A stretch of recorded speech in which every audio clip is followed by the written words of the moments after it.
So hello and નમસ્કાર મિત્રો, ફરી એકવાર તમારું સ્વાગત છે આપણી બધાની આ યુટ્યુબ ચેનલ ફોર પી એજ્યુકેશન. અને દોસ્તો, આજે આપણે એકમ 4 આવી ગયા છીએ. ડીએલએડ અભ્યાસક્રમ મોડ્યુલ એટલે કે કોર્સ 2A કેળવણી સમાજ અભ્યાસક્રમ અને અધ્યતા.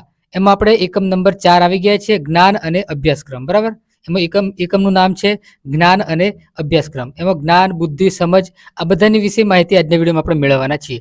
આગલા 3 એકમના વિડીયો તમે ન જોયા તો ફ્રેન્ડ્સ, નીચે વિડીયોની નીચે જે ડિસ્ક્રિપ્શનમાં લિંક આપી દઈશ, ત્યાં જઈને તમે જોઈ લેજો, અથવા તો પ્લેલિસ્ટમાં જઈને જે આપણે ફોલ્ડર બનાવેલું છે ડીએલએડ મોડ્યુલ કોર્સ 2A એમ કરીને, ત્યાં જઈને તમે જે છે એ જોઈ શકો છો. તો ચાલો આપણે તમારો ટાઈમ વેસ્ટ ન કરતા આજનો વિડીયો છે એ ચાલુ કરી દઈએ ફ્રેન્ડ્સ. તો જોઈએ આપણે કે જ્ઞાન અને અભ્યાસ. પ્રસ્તાવના જોઈએ સૌપ્રથમ આપણે કે જ્ઞાન પરમ શક્તિ અને સિદ્ધિ પણ છે. શુદ્ધ જ્ઞાન જેવું પવિત્ર વિશ્વમાં બીજું કશું જ નથી. જ્ઞાન શિક્ષકનો અસબાબ છે. અભ્યાસક્રમના અને પોતાના અધ્યાપનના વિષયોનું સંપૂર્ણ અને અદ્યતન જ્ઞાન શિક્ષકમાં હોવું જોઈએ. જિજ્ઞાસાને જ્ઞાનનું મૂળ મનાય છે. અનુભવ, અવલોકન, નિરીક્ષણ, શ્રવણ, કથન, વાંચન, સંશોધન, પ્રયોગ, પ્રયાસ, સતત અભ્યાસ એમ જ્ઞાન પ્રાપ્તિનો અનેક માર્ગો છે. જ્ઞાન મેળવવું એટલે જ્ઞાત થવું, જાણવું, જ્ઞાનથી નિરંતર ખોજ કરે છે. બરાબર, મતલબ કહેવાને કે દોસ્તો તમે જોઈ શકો છો કે જ્ઞાનના જે છે એ કયા કયા જ્ઞાન પ્રાપ્તિના અનેક માર્ગો છે. અવલોકન, નિરીક્ષણ, શ્રવણ, કથન, વાંચન. બરાબર, તમે શ્રવણ કરો, વાંચન કરો, સંશોધન કરો, પ્રયોગ કરો, પ્રયાસ કરો, તમને નવું નવું જાણવા મળે છે. જિજ્ઞાસાને જ્ઞાનનું મૂળ ગણવામાં આવે છે. કે જ્ઞાનનું મૂળ કોને ગણવામાં આવે છે? જિજ્ઞાસાને ગણવામાં આવે છે. બરાબર દોસ્તો, આગળ જોઈએ આપણે કે જ્ઞાનનો સીધો સંબંધ માનવીના મગજ સાથે છે. કે જ્ઞાનનો સીધો સંબંધ માનવીના મગજ સાથે છે. માનવી જે કંઈ જુએ છે, વાંચે છે, શીખે છે અને ઓળખે છે તે માણસ ઉપર સ્મૃતિ રૂપે સંગ્રહ થાય છે. કે વાંચે છે, લખે છે, એ માણસ ઉપર ક્યાં સ્મૃતિ રૂપે સંગ્રહ થાય છે. બરાબર, સ્મૃતિ રૂપે સંગ્રહ થાય છે. મગજ એ માનવીને પ્રાપ્ત કરેલું જ્ઞાનનું સંગ્રહ સ્થાન છે. બરાબર, કે મગજ એ માનવીને પ્રાપ્ત કરેલું જ્ઞાનનું સંગ્રહ સ્થાન છે. કે જ્ઞાનનું સંગ્રહ સ્થાન કયું? મગજ.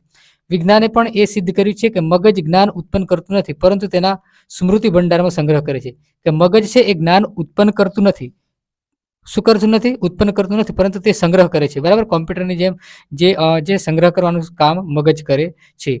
બરાબર, તો દોસ્તો તમે જોઈ શકો છો અહીંયા સામાન્ય રીતે આપણે જાણીએ છીએ તેને જ્ઞાન તરીકે ઓળખીએ છીએ. સંસ્કૃતમાં વિદ એટલે જાણવું, અને આઈકનો ઉપરથી આઈ નોલેજ. બરાબર, આઈકનો ઉપરથી નોલેજ શબ્દ બન્યું છે, જેનો શાબ્દિક અર્થ જાણેલું તે અને જ્ઞાન એવો થાય છે. બરાબર, આ રીતે અહીંયા જ્ઞાનનો જે છે એ આપણને અર્થ બતાવ્યો છે. જ્ઞાનની વિભાવના વ્યક્તિએ વિશેષ પરિવર્તન પામતી રહે છે. આથી તેને અનેક વ્યાખ્યાઓ ઉપલબ્ધ છે. બરાબર, જ્ઞાનની અનેક વ્યાખ્યાઓ ઉપલબ્ધ છે. આપણે વ્યાખ્યાઓ જોઈએ. ડોક્ટર સેરાના મત મુજબ આપણે જ્ઞાનની જે વ્યાખ્યા છે આપણે જોઈએ. જ્ઞાન બૌદ્ધિક પદ્ધતિ દ્વારા ઉદ્ભવેલ પ્રક્રિયાનું પરિણામ છે. કે જ્ઞાન એ બૌદ્ધિક પદ્ધતિ દ્વારા ઉદ્ભવેલી પ્રક્રિયાનું પરિણામ છે. અન્ય વ્યાખ્યા મુજબ આપણે જોઈએ કે મનુષ્ય તરીકે આપણને જે જ્ઞાન છે તે જ્ઞાન, જ્યારે જ્ઞાન અને ધ્યેય પરસ્પર સંબંધથી જોડાય છે ત્યારે જ્ઞાનનો પ્રાદુર્ભાવ થાય છે. એટલે કે જ્ઞાન અને ધ્યેય વચ્ચે જે ધ્યેય વિનાનું જ્ઞાન અસ્તિત્વ નથી. બરાબર, કે જે જ્ઞાન અને ધ્યેય વિનાનું જ્ઞાન છે એ અસ્તિત્વ નથી. બરાબર, અહીંયા તમે જોઈ શકો છો ફ્રેન્ડ્સ કે ધ્યેય, વસ્તુ અને વિભાવનાઓ વગેરે મનુષ્યમાં જે જ્ઞાન એ મનુષ્યમાં હોય છે. બરાબર, આ રીતે તમને જોઈ શકો છો. હવે જ્ઞાન 2 પ્રકારના છે. બરાબર ફ્રેન્ડ્સ, કે જ્ઞાન 2 પ્રકારના છે. એક ઉત્પાદકતા માટે અને બીજું જે છે એ બીજો જ્ઞાનના ઉપયોગ માટે. એક ઉત્પાદકતા માટે અને બીજો જ્ઞાનના ઉપયોગ માટે. સમાજના ઉગતા સભ્યોને વ્યક્તિક અને સામાજિક રીતે સી રીતે જીવવું અને જ્ઞાન એવા કૌશલ્યથી વિદ્યાર્થીઓને શિક્ષકે સજ્જ કરવાના હોય છે. અભ્યાસક્રમ એટલે શૈક્ષણિક અનુભવોનું સંગઠન. અભ્યાસક્રમની સંકલ્પના વિશાળ અને વ્યાપક છે. અભ્યાસક્રમની સંકલ્પના કેટલી છે? વિશાળ અને વ્યાપક છે. અભ્યાસક્રમ એ વિદ્યાર્થીના સર્વાંગી વિકાસને સ્પર્શે છે. અભ્યાસક્રમના વિવિધ ધ્યેયો જેવા કે ઉપયોગિતાનું ધ્યેય, માનસ ઘડતરનું ધ્યેય, સાંસ્કૃતિક ધ્યેય, ભાવિ સમાજ રચનાનું ધ્યેય ઉપરાંત જ્ઞાન પ્રાપ્તિનું ધ્યેય એ પણ અભ્યાસક્રમનું અગત્યનું ધ્યેય છે. આમ જ્ઞાન, અભ્યાસક્રમ બંને પરસ્પર સંકળાયેલા છે. જ્યારે અભ્યાસક્રમ વિશે વિચારવામાં આવે છે ત્યારે તેમાં જે તે વિષયના જે જ્ઞાન પ્રાપ્તિનો સમાવેશ આપોઆપ થઈ જાય છે. અભ્યાસક્રમ વિદ્યાર્થીઓના જ્ઞાન માર્ગનું પ્રવેશદ્વાર છે. કે અભ્યાસક્રમ એ વિદ્યાર્થીઓના જ્ઞાન માર્ગનું પ્રવેશદ્વાર કયું છે? તો અભ્યાસક્રમ. હવે આપણે આ એકમમાં આપણે જે જ્ઞાન સંબંધિત અભ્યાસક્રમ સંબંધિત વિવિધ મુદ્દાઓની ચર્ચા કરવાની છે ફ્રેન્ડ્સ. હવે ઉદ્દેશો જોઈએ કે આ એકમનો અભ્યાસ કર્યા બાદ તમે નીચે જણાવેલ મુદ્દાઓ જે માટે સમર્થ બનશો. બરાબર, આ મુદ્દાઓ માટે તમે સમર્થ બનશો. પ્રાથમિક જે પ્રશિક્ષણાર્થી પ્રવૃત્તિ અનુભવ દ્વારા બાળકના જ્ઞાનનું સર્જન કરતા શીખે છે. પ્રશિક્ષણાર્થી જ્ઞાનના બંધારણ વિશે જાણી જ્ઞાનનું નિર્માણ કરતા શીખે છે. પ્રશિક્ષણાર્થી અભ્યાસક્રમની પસંદગી નિર્માણની પ્રક્રિયા માપદંડ વિશે જાણે છે.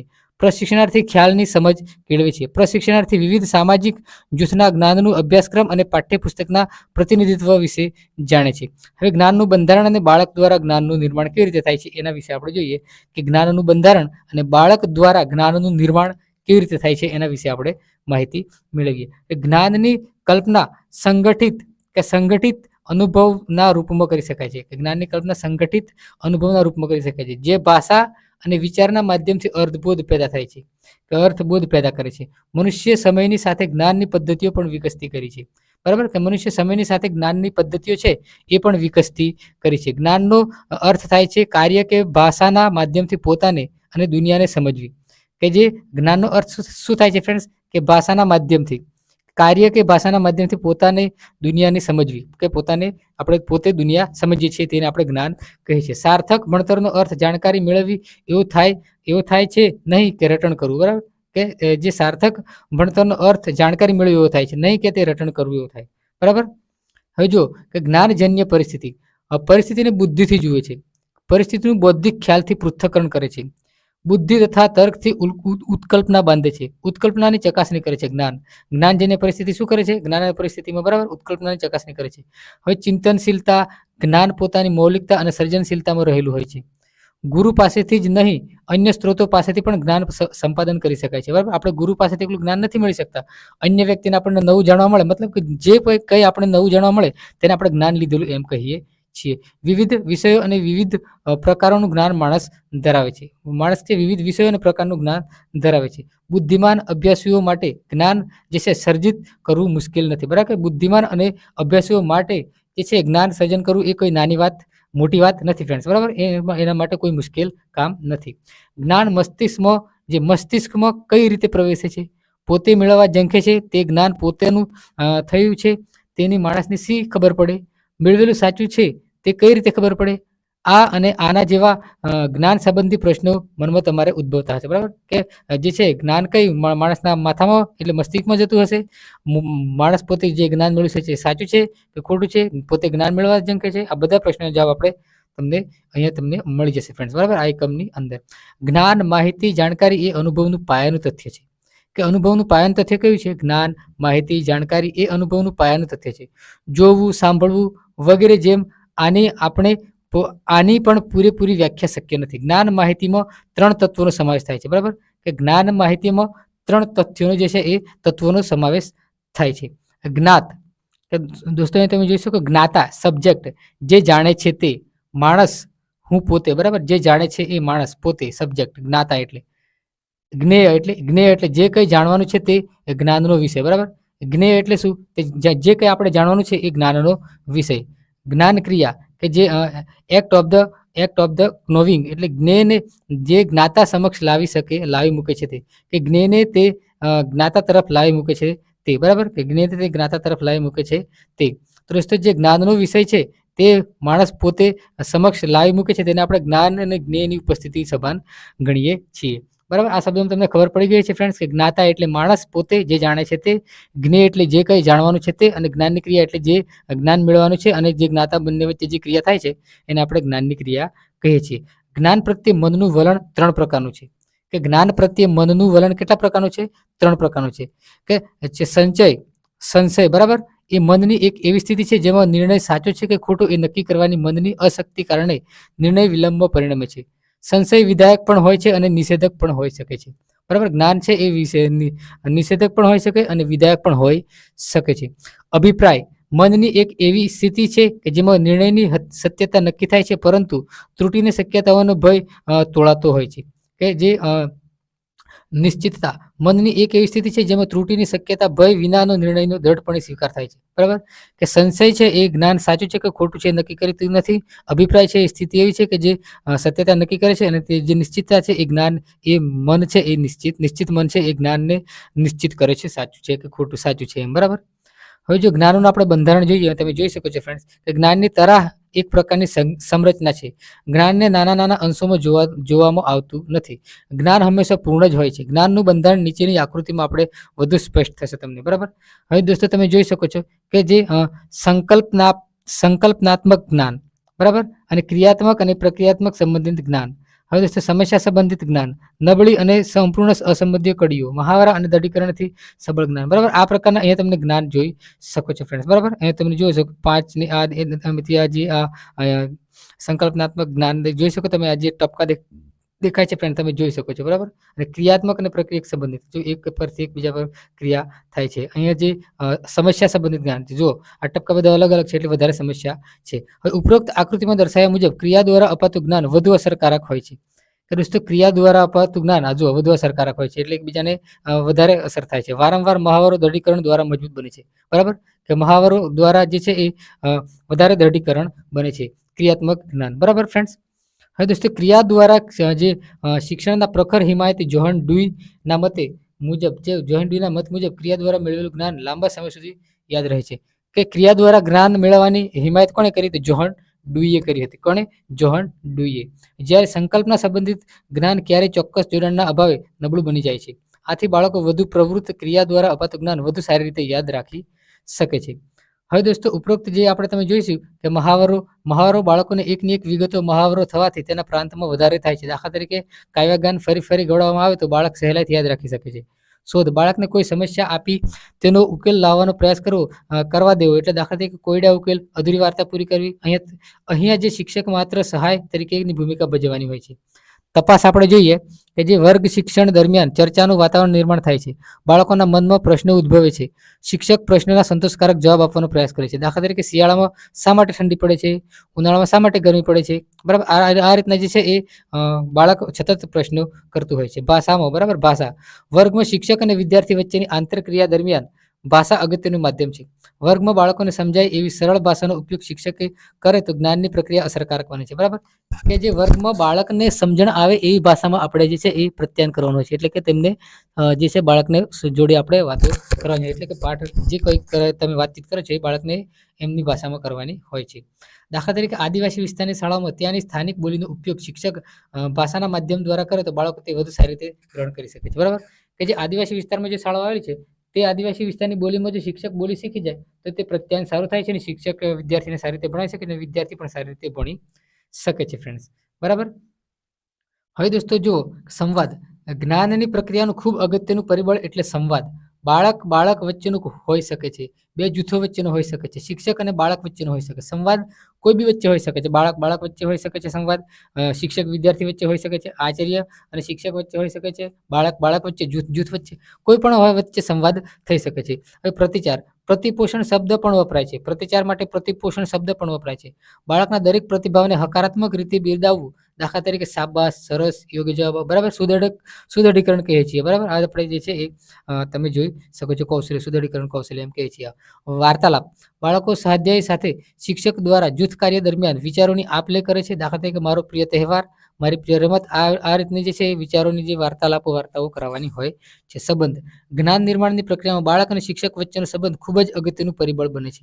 બંને વચ્ચે યોગ્ય સંબંધ સ્થપાય તે વર્ગમાં વિશ્વાસનું જે વાતાવરણ છે એ ઊભું થાય છે, અને જેના લીધે જ્ઞાનની પ્રક્રિયા સરળ બને છે. સહકાર, જ્ઞાન નિર્માણની પ્રક્રિયા દરમિયાન વિદ્યાર્થી વચ્ચેની ભાગીદારી, વિદ્યાર્થી શિક્ષક વચ્ચેની ભાગીદારી, જૂથ વચ્ચેની ભાગીદારી બાળકો માટે શીખવાની તકો ઊભી કરે, અને જૂથ કાર્ય સહપાઠી શિક્ષણ દ્વારા, મતલબ કે સહકાર જૂથ વિદ્યાર્થી વચ્ચે થાય, જૂથ અલગ જૂથો વચ્ચેની ભાગીદારી.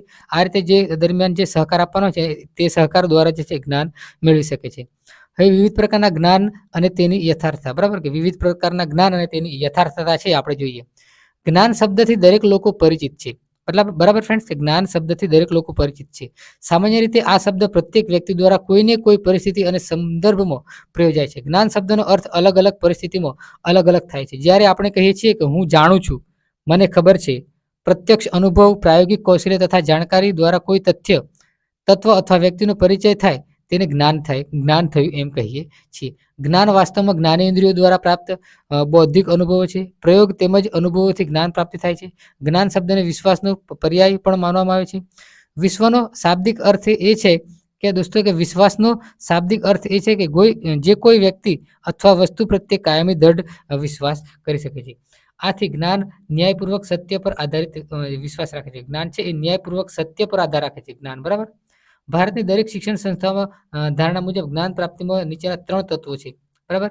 કે જાણવાની સૌથી સરળ પ્રક્રિયા છે ઇન્દ્રિયો દ્વારા જ્ઞાનનો પરિચય, જેને પ્રાથમિક અનુભૂતિ કહે છે. ઇન્દ્રિયો દ્વારા જ્ઞાનનો પરિચય તમે જોઈ શકો છો ફ્રેન્ડ. બરાબર દોસ્તો, જે વ્યક્તિ જિજ્ઞાસુ, જેને જાણવાનો પ્રયાસ કરે છે, જેના માટે પાત્ર જાણવામાં આવે છે, જેની પ્રક્રિયા છે બરાબર. અને જે છે એ ડોક્ટર એસપી જ્ઞાનના પ્રકારો નીચે મુજબ છે એ દર્શાવે છે. વ્યક્તિક જ્ઞાન, સામાજિક જ્ઞાન અને અર્ધ સામાજિક જ્ઞાન. વ્યક્તિક એટલે પર્સનલ નોલેજ, સામાજિક એટલે સોશિયલ નોલેજ અને સેમી સોશિયલ નોલેજ એટલે અર્ધ સામાજિક જ્ઞાન. હવે વ્યક્તિક જ્ઞાન જોઈએ. વ્યક્તિ માનસમાં રહેલા જ્ઞાનને વ્યક્તિ જ્ઞાન કહે છે. બરાબર. વ્યક્તિક જ્ઞાન, વ્યક્તિની વ્યક્તિક જ્ઞાન, વ્યક્તિના માનસમાં રહેલા જ્ઞાનને, વ્યક્તિના મનમાં રહેલું જે જ્ઞાન છે એને આપણે વ્યક્તિક જ્ઞાન કહીએ છીએ. આ જ્ઞાન વ્યક્તિ સુધી સીમિત રહે છે. જે તે વ્યક્તિના માધ્યમથી એ પ્રાપ્ત કરી શકાય છે. વ્યક્તિ વિશેષથી તર્કપૂર્ણ દલીલો દ્વારા વ્યક્તિક જ્ઞાન મેળવી શકાય છે. આ જ્ઞાન વ્યક્તિ વિશેષના માનસમાં, પત્રોમાં અને લેખોમાં હોઈ શકે છે. હવે સામાજિક જ્ઞાન આપણે જોઈએ કે આ જ્ઞાન પર સમાજ અથવા સામાજિક તંત્રનું આધિપત્ય હોય છે. આ જ્ઞાન સમાજના દરેક સદસ્યો માટે ઉપલબ્ધ હોય છે. આ જ્ઞાન વ્યવહારોમાંથી, સામાજિક અનુભવોમાંથી પ્રાપ્ત થાય છે અને આ પ્રકારના જ્ઞાનને સાર્વજનિક જ્ઞાન કહે છે. બરાબર. આ પ્રકારના જ્ઞાનને સાર્વજનિક એટલે આપણે જે સમાજમાં ઉપયોગી છે જ્ઞાન વ્યવહારોમાં, સામાજિક અનુભવોમાં, બરાબર, રીતિ રિવાજો દ્વારા આપણને જે જ્ઞાન મળ્યું છે તે પેઢી દર પેઢી જ્ઞાન આપણને નવું મળતું જાય છે. અર્ધ સામાજિક જ્ઞાન, જેમાં સમાજનો ફાળો અડધો હોય છે અને અડધો હિસ્સો અન્ય બાબતોનો હોય છે, એવું જ્ઞાન આપણે અર્ધ સામાજિક જ્ઞાન કહીએ છીએ. દાખલા તરીકે શારીરિક સ્વચ્છતાની બાબતને ધર્મ સાથે જોડી દેવાય છે. સ્નાન કર્યા પછી જ મંદિરે જવાય. બરાબર. આ રીતે તમે જોઈ શકો છો. જ્ઞાનની પ્રકૃતિના આધાર પર 3 પ્રકારના જ્ઞાન હોય છે. બરાબર. બુદ્ધિસંગત જ્ઞાન, અંતસ્ફુરિત જ્ઞાન અને વૈજ્ઞાનિક જ્ઞાન. બરાબર. હવે દોસ્તો, બુદ્ધિસંગત જ્ઞાન જોઈએ આપણે. જ્ઞાનને અનુભૂતિમૂલક, પ્રાયોગિક તેમજ સકારાત્મક જ્ઞાન પણ કહે છે. આ જ્ઞાન પ્રાથમિક, કુદરતી અને અનંત હોય છે. બરાબર. આ જ્ઞાન વિજ્ઞાનના ક્ષેત્રમાં સૈદ્ધાંતિક જ્ઞાનના રૂપમાં તથા અન્ય વિષયોના ક્ષેત્રમાં દર્શન શાસ્ત્રના રૂપમાં વિકસિત થાય છે. કયું જ્ઞાન? બુદ્ધિસંગત જ્ઞાન. અંતસ્ફુરિત જ્ઞાન, બુદ્ધિસંગત જ્ઞાન વિકસીને આંતરિક જ્ઞાનમાં પરિવર્તિત થાય છે. ક્યારેક આ જ્ઞાન મસ્તિષ્કની આંતરિક અવસ્થામાં પણ પ્રાપ્ત થાય છે અને આ જ્ઞાન દરેક વ્યક્તિમાં એક સરખું નથી હોતું. વૈજ્ઞાનિક જ્ઞાન, જ્યારે સિદ્ધાંતોના આધાર પર આંતરજ્ઞાન તેનું શુદ્ધિકરણ કરવામાં આવે છે ત્યારે તેને વૈજ્ઞાનિક જ્ઞાન કહે છે. બરાબર. કે જે સિદ્ધાંતો, નિયમો, વૈજ્ઞાનિક જ્ઞાનના મુખ્ય વિશેષતાઓ તમે જોઈ શકો છો ફ્રેન્ડ્સ, કે સિદ્ધાંતો, નિયમો, સૂત્રો, ઉત્કલ્પનાઓ, પ્રયોગો આધારિત આ જે છે વૈજ્ઞાનિક જ્ઞાન હોય છે. બરાબર. આ જે સિદ્ધાંતો, સૂત્રો દ્વારા જે જ્ઞાન પ્રાપ્ત થાય છે એને આપણે જે વૈજ્ઞાનિક જ્ઞાન કહીએ છીએ. અહીંયા તમે જોઈ શકો છો ફ્રેન્ડ કે સ્થિર અને અવિભાજ્ય હોય છે આ જ્ઞાન. કેવું? આ પ્રકારના જ્ઞાનનો તથ્યોનો આધાર જ જે છે એ વિભાજન કરી શકાય છે. બરાબર. દાખલા તરીકે શિક્ષણના સિદ્ધાંતો, વૈજ્ઞાનિક સિદ્ધાંતો. મનુષ્ય બુદ્ધિમાન પ્રાણી છે. મનુષ્ય કેવું પ્રાણી છે? બુદ્ધિમાન પ્રાણી છે. મનુષ્યમાં વિચારવાની, સમજવાની તેમજ તર્ક કરવાની ક્ષમતા હોય છે. આ ક્ષમતાઓના આધારે પોતાના જ્ઞાનના ક્ષેત્રને તો સતત વિકસિત કરતો જાય છે. બરાબર. આજે આપણે જે જ્ઞાનનું સ્વરૂપ પ્રાપ્ત કરીએ છીએ તે અનુભવ, બુદ્ધિ, અંતર્જ્ઞાનનું પરિણામ છે. જ્ઞાન મનુષ્યની બૌદ્ધિક પ્રાપ્તિ છે. બરાબર. જ્ઞાન આપણે કઈ રીતે અંતર્જ્ઞાન કઈ રીતે અનુભવ અને બુદ્ધિ દ્વારા આ રીતે તમે જ્ઞાન છે એ મેળવી શકો છો ફ્રેન્ડ્સ. બરાબર. અનુભવની સહાયથી, તો દોસ્તો અનુભવની સહાયથી આપણે જ્ઞાનેન્દ્રિયો દ્વારા જ્ઞાન પ્રાપ્ત કરીએ છીએ. બરાબર. બુદ્ધિની સહાયતાથી તર્ક આધારિત જ્ઞાન પ્રાપ્ત કરીએ છીએ. અંતર્જ્ઞાનની સહાયથી ગંભીર તર્કપૂર્ણ જ્ઞાનને પ્રાપ્ત કરીએ છીએ. બરાબર. આપણે ગમે તે વિચાર કરતા હોઈએ તો આપણને જ્ઞાન પ્રાપ્ત કરીએ છીએ, ગમે તે વાંચતા હોય કે ગમે તે. બરાબર. હવે દોસ્તો, વર્તમાન જ્ઞાન સમસ્ત અનુભવો તેમજ અંતર્જ્ઞાનનું પરિણામ છે. આ જ્ઞાનના પ્રકારો જાણ્યા બાદ બાળકની જરૂરિયાત અનુસાર તેઓને કયા પ્રકારનું જ્ઞાન, અનુભવો આપવા એ અંગે શિક્ષકને સ્પષ્ટ દિશા મળે છે. બરાબર. કે વિદ્યાર્થીને કેવા પ્રકારનું જ્ઞાન આપવું જોઈએ એ આના પરથી શિક્ષકને સ્પષ્ટ થશે. હવે અભ્યાસક્રમની પસંદગી. તો દોસ્તો તમે જોઈ શકો છો કે અભ્યાસક્રમની પસંદગી, નિર્માણની પ્રક્રિયા અને માપદંડ. કે બાળક જ્ઞાનની રચના કરે છે તેનો અર્થ એ છે કે અભ્યાસક્રમ, પાઠ્યક્રમ, પાઠ્યપુસ્તકો એવા હોય કે જેથી બાળકના સ્વભાવ અને પરિવેશની સાથે વર્ગખંડના અનુભવોને સંયોજિત કરવામાં શિક્ષકને પોતાને સક્ષમ બનાવે. શિક્ષણનો ઉદ્દેશ બાળકની શીખવાની સહજ ઈચ્છા યુક્તિઓને વધારે સમૃદ્ધ કરવાનો હોવો જોઈએ. જ્ઞાનને માહિતીથી અલગ કરીને જોવાની જરૂર છે અને શિક્ષણ કાર્યને એ વ્યવસાયિક ગતિવિધિના રૂપમાં ગ્રહણ કરવાની જરૂરિયાત છે છે નહીં કે તથ્યોને યાદ રાખવા માટે ગોખવાની ગોખણ પટ્ટી. બરાબર કે વિદ્યાર્થીને સમજણ પડે એવા પાઠ્યપુસ્તકો અભ્યાસક્રમ અને પાઠ્યક્રમ જે છે એ હોવા જોઈએ અને બાળકની કેપેસિટી પ્રમાણે છે એ જે આપણે અભ્યાસક્રમ છે એ નક્કી કરવો જોઈએ. હવે દોસ્તો અભ્યાસક્રમ નિર્માણ કર્યા બાદ જે છે NCF 2005માં કરવામાં આવ્યો છે. બરાબર કે અભ્યાસક્રમ નિર્માણના 4 નિર્દેશક સિદ્ધાંતોનો ઉલ્લેખ NCF 2005માં કરવામાં આવ્યો છે. બરાબર જ્ઞાનને શાળાની બહારના જીવન સાથે જોડવું. બરાબર જ્ઞાનને શાળાની બહારના જીવન સાથે જોડવામાં આવે છે. સુનિશ્ચિત કરવું કે શિક્ષણ ગોખણપટ્ટી આધારિત પદ્ધતિઓનો ત્યાગ કરે છે. આપણે એ ત્યાગ કરવાનો કે જે ગોખણપટ્ટી આધારિત જ્ઞાન મેળવવાનું નથી. અભ્યાસક્રમને એવી રીતે સમૃદ્ધ કરવો કે તે પાઠ્યપુસ્તકોમાંથી વધારે આગળ જઈ શકે, કે અભ્યાસક્રમને એવો સમૃદ્ધ કરવો કે પાઠ્યપુસ્તકથી પણ વધારાનું જે જ્ઞાન છે એ મેળવી શકે. પરીક્ષાઓ વધારે લચીલી બનાવી તેમને વર્ગખંડની ગતિવિધિઓ સાથે જોડવું. શાળાના અભ્યાસક્રમમાં 4 પરિચિત ક્ષેત્રો વિશે વિચારવામાં આવે છે ત્યારે તેમ જે તે વિષયની જ્ઞાન પ્રાપ્તિનો સમાવેશ આપોઆપ થઈ જાય છે. વ્યક્તિ જે સમાજના વિકાસ માટે જે જ્ઞાન, કૌશલ્યો, વલણો અને મૂલ્યો અપેક્ષિત કરે છે તે જ્ઞાન, કૌશલ્ય, વલણો એટલે શિક્ષણ. શિક્ષણના લક્ષ્યાંકો અને હેતુઓ દ્વારા સમાજની મહત્વાકાંક્ષા રજૂ થતી હોય છે. આવા મહત્વાકાંક્ષી જે પહોંચી વળવા અભ્યાસક્રમ અને એ સાધન છે. બરાબર હવે તેથી જ શિક્ષણના લક્ષ્યાંકને સિદ્ધ કરવા પ્રાથમિક શિક્ષણ સંસ્થાઓમાં શિક્ષણ લેતા વિદ્યાર્થીઓને માટે આપણે જે પ્રવૃત્તિઓ તથા અનુભવો દ્વારા પૂરા પાડવાનું આયોજન પછી તેઓ અભ્યાસક્રમમાં સમાવેશ કરવામાં આવે છે. આપણે સ્પીડમાં એટલા માટે લઈએ છીએ ફ્રેન્ડ્સ, હવે પરીક્ષાનો ટાઈમ જે છે આપણી પાસે ઓછો છે એટલે આપણે ફટાફટ લઈ લઈએ છીએ. હવે દોસ્તો અભ્યાસક્રમ નિર્માણની પ્રક્રિયા. શિક્ષણ દ્વારા જે સિદ્ધ કરવાના હેતુઓ ત્યારે જ સિદ્ધ થઈ શકે જ્યારે તે માટે પૂરતા પ્રમાણમાં અનુભવો પૂરા પાડવામાં આવે છે. જુદા જુદા હેતુઓની સિદ્ધિ માટે તેને અનુરૂપ શૈક્ષણિક અનુભવો પૂરા પાડી શકાય છે તેવા માધ્યમની જરૂર પડે છે. બરાબર અભ્યાસક્રમ આવું માધ્યમ પૂરું પાડીને હેતુઓની સિદ્ધિ માટેનું સાધન બને છે. શિક્ષણ માટે વધુ મહત્વનું અભ્યાસક્રમનું પાઠ્યપુસ્તક તેના પછીના ક્રમે આવે છે. કે દોસ્તો કે પાઠ્યપુસ્તકના જે છે એ શિક્ષણ માટે મહત્વપૂર્ણ અભ્યાસક્રમનું જે પછી પાઠ્યપુસ્તક આવે છે. અભ્યાસક્રમ નક્કી કરવાનું કામ રાજ્યના શિક્ષણ વિભાગ દ્વારા થતું હોવાથી સમગ્ર રાજ્યમાં એક જ અભ્યાસક્રમ અમલી બને છે. બરાબર કે અભ્યાસક્રમ નક્કી કરવાનું કામ કોનું? રાજ્ય શિક્ષણ વિભાગ દ્વારા નક્કી થાય છે. આને પરિણામે રાજ્યની પ્રત્યેક શાળાના શિક્ષકને તેમાંથી પોતાના વિદ્યાર્થીઓને પૂરા પાડવા શૈક્ષણિક અનુભવો અને એક સરખું માર્ગદર્શન મળી રહે છે. ભાષા, ગણિત, વિજ્ઞાન, સામાજિક વિજ્ઞાનમાં સાર્થક પરિવર્તનોને સુઝાવ આપવામાં આવ્યો છે. આવું એક આશયથી કરવામાં આવ્યું છે કે શિક્ષણ આજ અને ભવિષ્યની જરૂરિયાતો માટે પ્રાસંગિક બની બાળકોને તણાવયુક્ત કરી શકાય છે. રાષ્ટ્રીય અભ્યાસક્રમના દસ્તાવેજોની ચકાસણી. બરાબર વિષયો વચ્ચેની દિવાલો હળવી બનાવવામાં આવે કે જેથી બાળકને જ્ઞાનનો સમગ્ર આસ્વાદ મળે. હવે દોસ્તો ભાષાના સંદર્ભમાં ભાષા શિક્ષણ હોવું જોઈએ. સૂત્રને લાગુ કરવાની નવી કોશિશ કરવી જોઈએ, જેમાં આદિવાસી ભાષાઓ સહિત બાળકોની માતૃભાષાઓ શિક્ષણના માધ્યમના રૂપમાં સ્વીકૃતિ આપવામાં ભાર મૂકવો જોઈએ. શિક્ષણનું માધ્યમ બાળકોની માતૃભાષા હોવી જોઈએ. જે પ્રાથમિક શિક્ષણ દરમિયાન બાળકો માટે રાજ્ય અથવા પ્રાદેશિક ભાષા જે ફરજિયાત વિષય હોવો જોઈએ. બરાબર કે પ્રાદેશિક એટલે પોતાની ભાષામાં વિદ્યાર્થીને જ્ઞાન આપવાનું છે, જેની સ્થાનિક ભાષા. બરાબર આદિવાસીમાં હોય તો આદિવાસીમાં આપણે જે છે એને જ્ઞાન આપવાનું હોય છે, ભણવાનું હોય છે.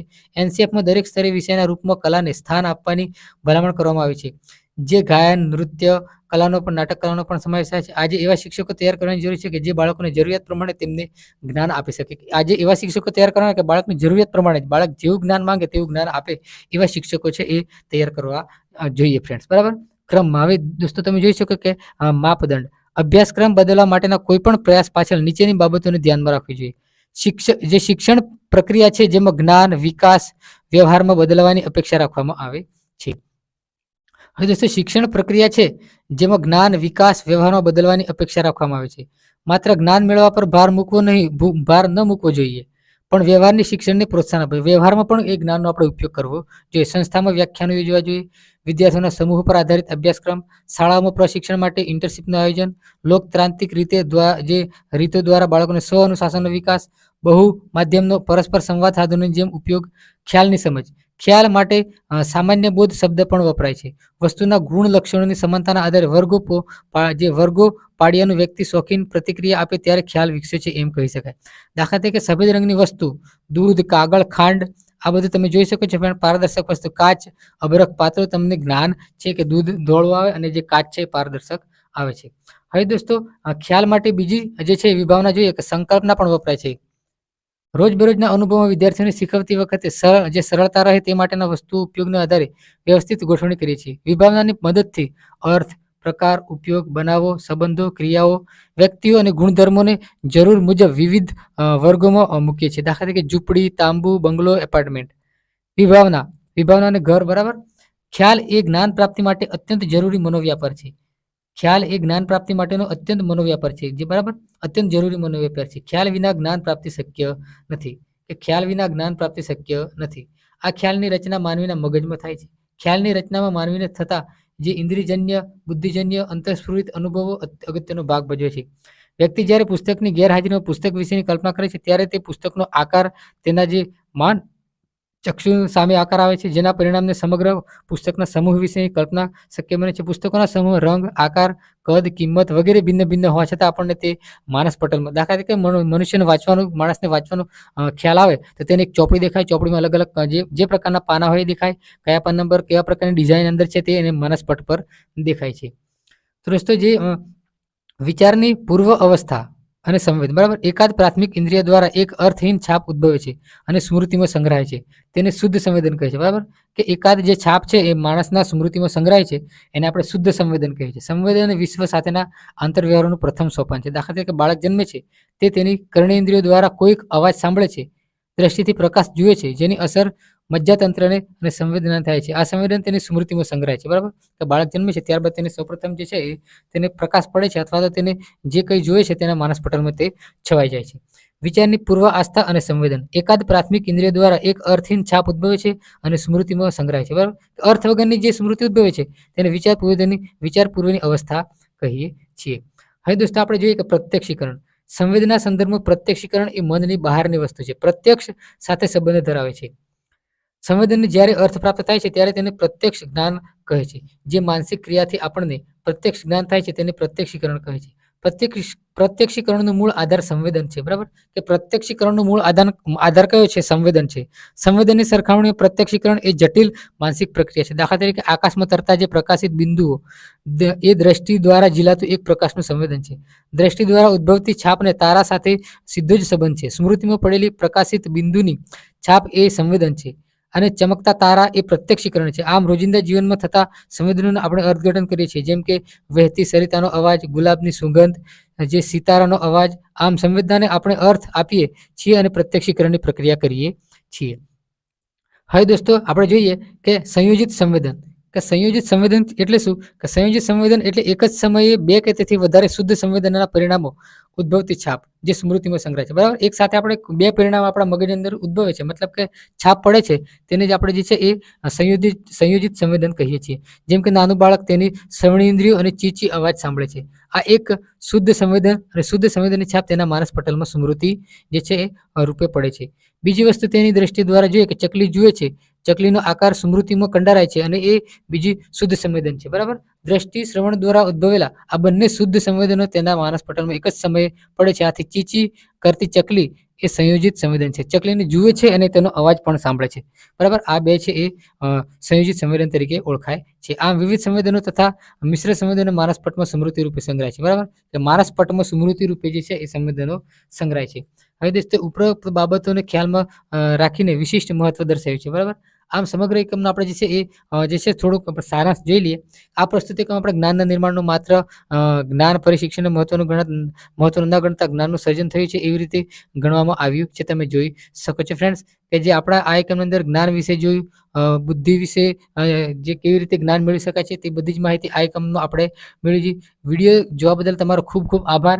દોસ્તો, આવા નવા વિડીયો જોવા માટે આપણી ચેનલ ફોરપી એજ્યુકેશનને અચૂકથી તમે સબસ્ક્રાઇબ કરવાનું ન ભૂલતા. આપણે ફટાફટ એટલા માટે બોલીએ છીએ ફ્રેન્ડ્સ, કેમ કે તમે ફટાફટ વિડીયો જુઓ. જો ધીરે ધીરે લેશો તમને વિડીયો જોવામાં કંટાળો આવશે અને તમે વિડીયો જોવાનું બંધ કરી દેશો. એટલે તમને કંટાળો ન આવે એટલા માટે આપણે જે છે એ સ્પીડમાં લઈએ છીએ. તો દોસ્તો, મળીએ નેક્સ્ટ વિડીયોમાં. ત્યાં સુધી જય હિન્દ, વંદે માતરમ, જય માતાજી.